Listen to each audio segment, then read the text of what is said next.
Bonjour. Il fait une chaleur insupportable. Mais rien ne m'empêchera de mener à bout cette mission impossible.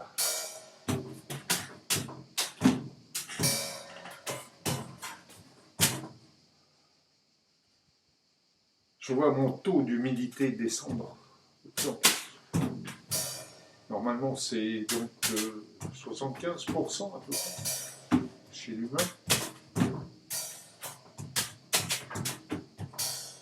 Oh, on est tous uniques, donc plus ou moins humides. Allez, on va dire entre 70 et 80%. Il y en a qui sont plus humides que d'autres.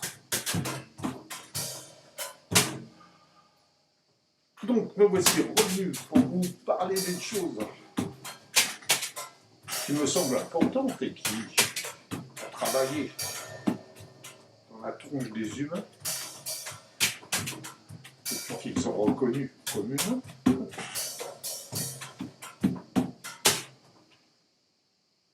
C'est la religion. Les dieux. La spiritualité, donc, en quelque sorte.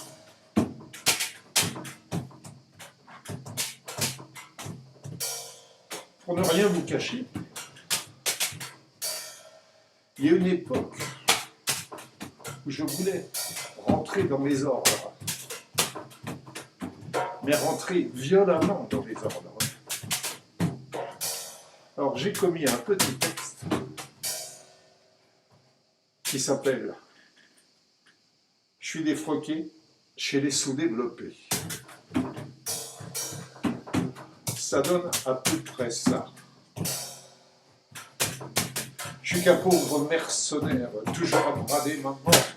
J'y crois et je fais la guerre pour l'idéal qui a toujours tort.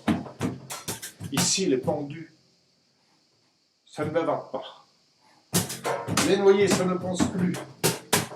Les écrasés, c'est très répandu. Les fusillés, on les compte. Avant, avec le pauvre et l'orphelin, j'étais toujours prêchant et en prière, et je recevais mon pain pour être un beau missionnaire.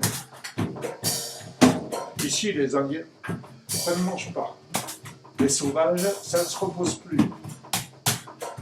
Les sous-développés de la canne sucrière, la liberté inconçue. Dieu m'avait envoyé sur terre pour écouter la flûte et méditer. De la flûte, il n'y en a plus guère, j'y vois trop clair pour méditer. Les défroqués, c'est pas de la tarte pour les vilains renards. Je suis l'ancien curé d'El Paso. Peut-être bien que j'irai jamais là-haut. Mais j'en avais ras de prier. Pendant que les planteurs à se faire péter se goinfraient le pain et le vin béni, et que l'Indien il crevait d'anémie. Maintenant, des prêtres, il n'y en a plus. C'est dans la mort qu'on unit. Mais quand je donne un coup de fusil, j'espère quand même qu'il est béni. Et si là-haut le Seigneur s'endort, je vous prie de croire, foi de défroquer, qu'ici ça barde, putain de sort. Il n'y a plus personne pour méditer, ni prier.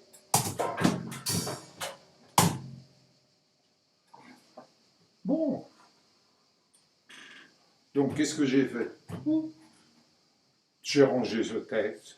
Je me suis dit, on verra après. Un jour, peut-être, on parlera de ça. Et puis voilà, ce jour est arrivé.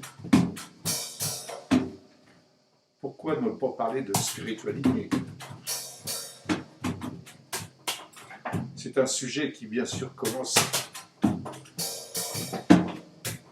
à manquer de pêche. Les lieux de prière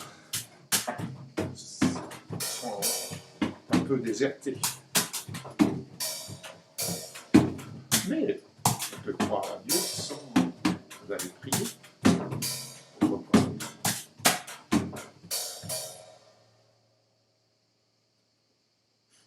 La spiritualité. Voilà. Hop. Là, on l'a partout. Partout. Dans tous les lieux qu'on fréquente. La spiritualité, donc, parlons plutôt de religion. C'est depuis à peu près le monothéisme.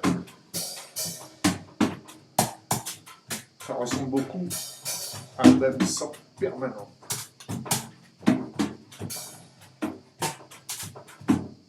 Dès le début d'ailleurs. Qu'est-ce qu'on fait? On va donner quelques sandwichs au lion. Quelques martyrs.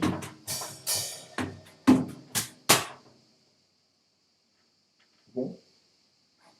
Les lions. Ils mangent. Ils aiment ça. Ils en remangent encore. Ils ne sont pas empoisonnés. Donc, croire en Dieu, c'est pas poison. Bon, après, on fait les croisades. Lui, il n'a pas le bon Dieu. C'est pas celui-là. Il fait encore bruit. On va aller lui remettre les idées en place. Donc, on va faire une croisade. Puis 2 ou 3, parce que ça plaît beaucoup. Un peu d'exotisme. Après, on commence un peu à civiliser. Hein. Oh, on brûle quelques hérétiques, quand même, de temps en temps. Hein. Lui, il dit des trucs... c'est pas dans le grand livre, mais alors, un peu de tenue. Allez, on brûle. Bon, voilà. Enfumé, pas enfumé. C'est léger, c'est un peu comme l'âme. Hein. Ça s'envole, pas fumé. Oui, parce qu'en fait, la spiritualité, ça se place assez haut, hein, la hiérarchie du corps. On a le corps, l'esprit, beaucoup. Puis au-dessus encore, il y a l'âme. Ouais, c'est léger, c'est un truc léger. Donc les hérétiques, l'âme, elle part en fumée.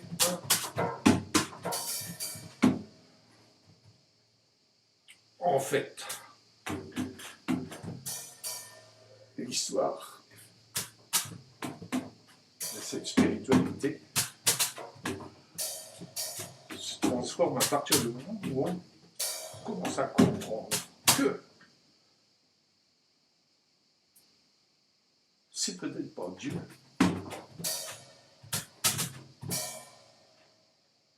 qui a créé le Seigneur, qui a créé le roi.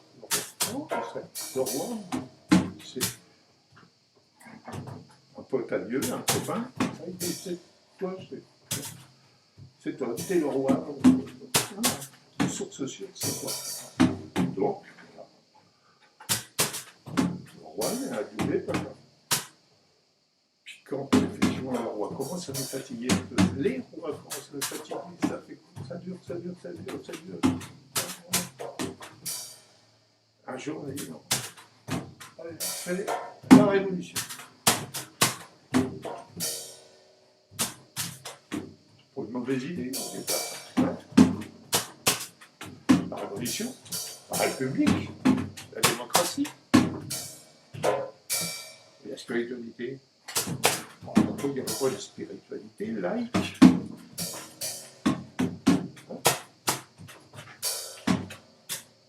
Croire à cette République et à cette démocratie, et donc la placer au plus haut niveau, à l'étage supérieur.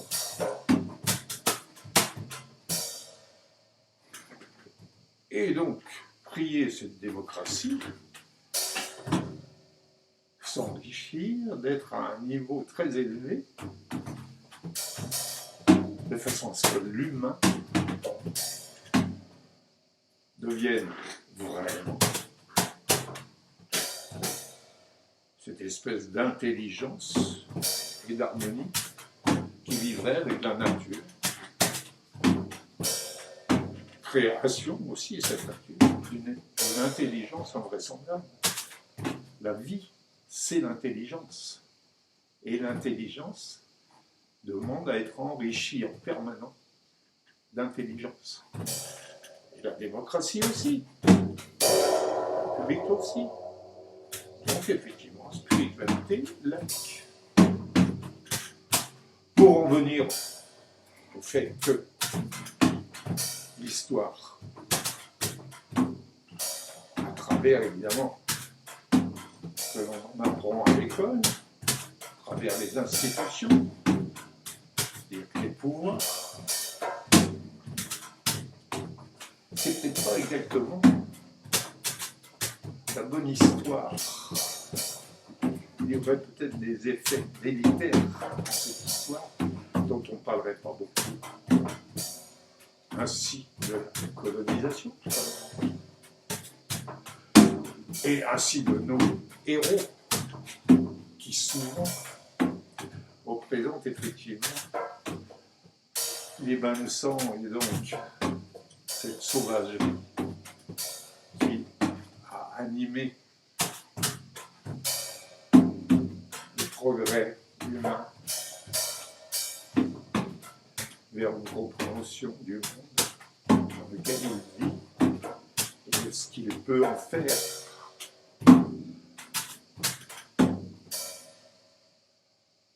Donc ces héros ont fini par comprendre de quoi il s'agit quand même. Et donc on peut à un certain moment dire, bah oui, mais l'histoire c'est bien gentil, mais quand même, lui là, il a sa statue là, pourquoi? Qu'est-ce qu'il a fait? Ah, bon, général machin, quelques intrigants politiques, heureusement. On a quelques philosophes, quelques littéraires, quelques écrivains, quelques musiciens. Et ceux-là, à mon avis, il ne faut pas les déboulonner. Non, ce sont nos héros, hein, depuis la Grèce antique jusqu'à il n'y a pas si longtemps, aux dernières guerres. Ben ceux-là, je trouve que c'est pas la peine qu'ils prennent de la place dans l'espace public. On pourrait très bien les remplacer par des gens sympathiques, scientifiques, philosophes, écrivains, musiciens, poètes, et ainsi de suite. Des gens sympathiques avec qui on aimerait discuter dans le parc, là, un petit coin comme ça, où il y a une statue de machin, au coin de la rue. Ça deviendrait, par exemple, cet endroit, une agora, qui ferait quelques lieux de rencontre, là, pour parler, évidemment, de ces productions, de tous ces artistes, de tous ces créateurs, tous ces scientifiques. Et voilà, on échangerait là, sur des places, sur des endroits un peu marqués par l'histoire. Donc pourquoi, effectivement, ne pas déboulonner certaines statues pour les remplacer par d'autres qui seraient moins polémiques. Tout ça avec humour, gentillesse et tolérance.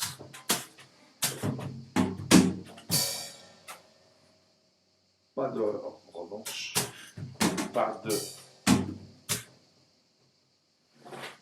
Évidemment, tout ce qui fait que l'humain dérape dans cette comédie humaine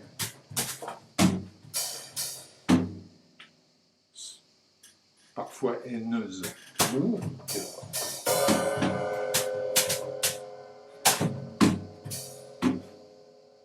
Cette spiritualité laïque qui n'oblitère pas du tout. Spiritualité religieuse, bien compris.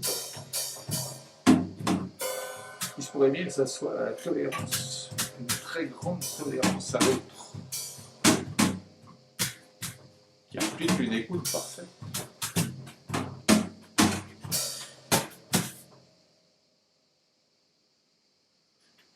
Il serait peut-être important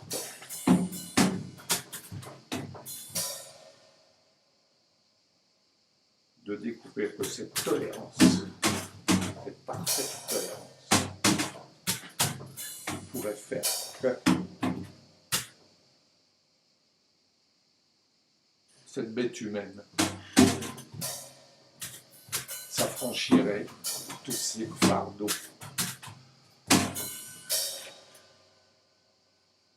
qu'on lui a mis dans cette espèce de sac à dos. Sac à dos qui contient toute cette histoire mal racontée par des institutions qui cherchent souvent à manipuler leurs sujets. Donc, je vous ai dit, je vois ce que je pense de ce déboulonnage. Boulonnage, pas boulonnage, déboulonnage. Se boulonner encore. Et comme disait Orwell, il n'y a pas de mal à rabâcher et à re-rabâcher certaines vérités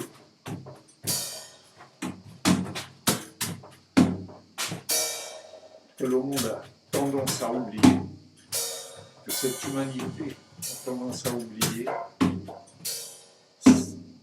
c'est-à-dire son désir de s'émanciper, et donc de se créer un avenir